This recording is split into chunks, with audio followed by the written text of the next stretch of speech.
সংবিধানের 73/2 অনুচ্ছেদ অনুযায়ী সংসদ সদস্যদের প্রত্যেক সাধারণ নির্বাচনের পর প্রথম অধিবেশনের সূচনায় এবং প্রত্যেক বছর প্রথম অধিবেশনের সূচনায় মহামান্য রাষ্ট্রপতি সংসদে ভাষণ প্রদান করেন। মাননীয় সদস্যবৃন্দ, কিছুক্ষণের মধ্যে গণপ্রজাতন্ত্রী বাংলাদেশের মহামান্য রাষ্ট্রপতি জনাব মোহাম্মদ শাহাবুদ্দিন ত্রয়োদশ জাতীয় সংসদের প্রথম অধিবেশনের সূচনায় ভাষণ প্রদানের জন্য সংসদ কক্ষে আগমন করবেন।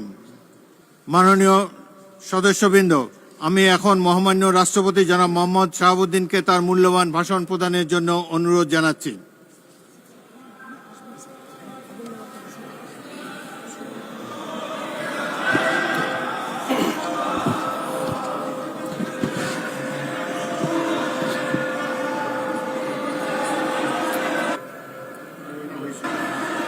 মাননীয়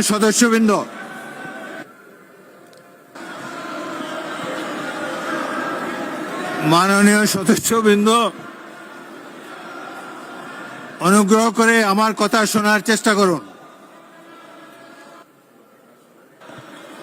মাননীয়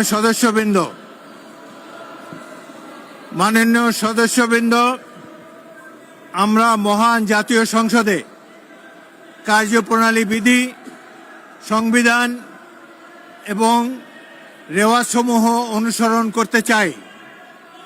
আপনারা এখানে কোনো খারাপ প্রেসিডেন্স উত্থাপন করবেন না।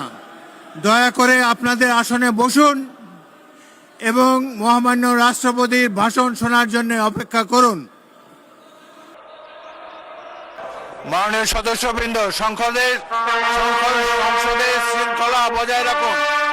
অপেক্ষা করুন ভাষণের জন্য।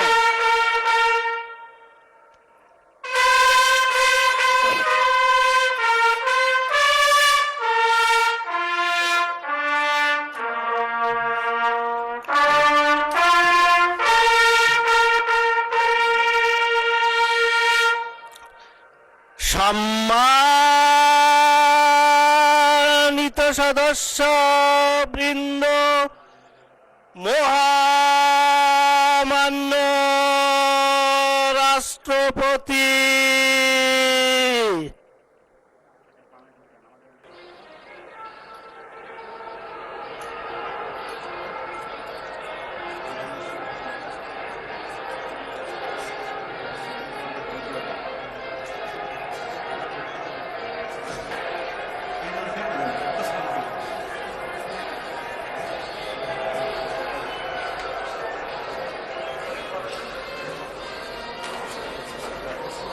তৎকালীন আওয়ামী লীগ সরকারের বাংলাদেশকে দুর্নীতিতে চ্যাম্পিয়ন বানিয়ে 2001 সালের জুন মাসে ক্ষমতা থেকে বিদায় নিয়েছিল।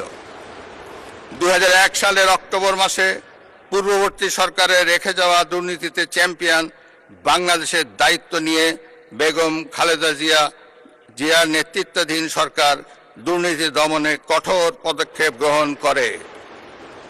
এছাড়া দুর্নীতি প্রতিরোধের লক্ষ্যে দুর্নীতি দমন কমিশন আইন 2004 প্রণয়ন করে। এর ফলে বিশ্বে দুর্নীতিতে চ্যাম্পিয়ন হওয়ার কলঙ্ক থেকে বাংলাদেশ মুক্তি পায়।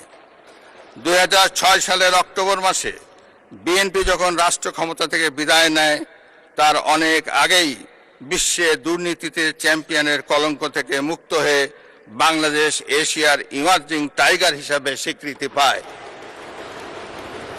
এবারও দুর্নীতি দমন এবং আইন শৃঙ্খলা নিয়ন্ত্রণই হবে বর্তমান সরকারের প্রথম এবং প্রধান অগ্রাধিকার। জনাব স্পিকার, দেশের অর্ধেকেরও বেশি নারী শক্তিকে রাষ্ট্র রাজনীতির মূলধারার বাইরে রেখে স্বনির্ভর বাংলাদেশ গড়ে তোলা সম্ভব নয়।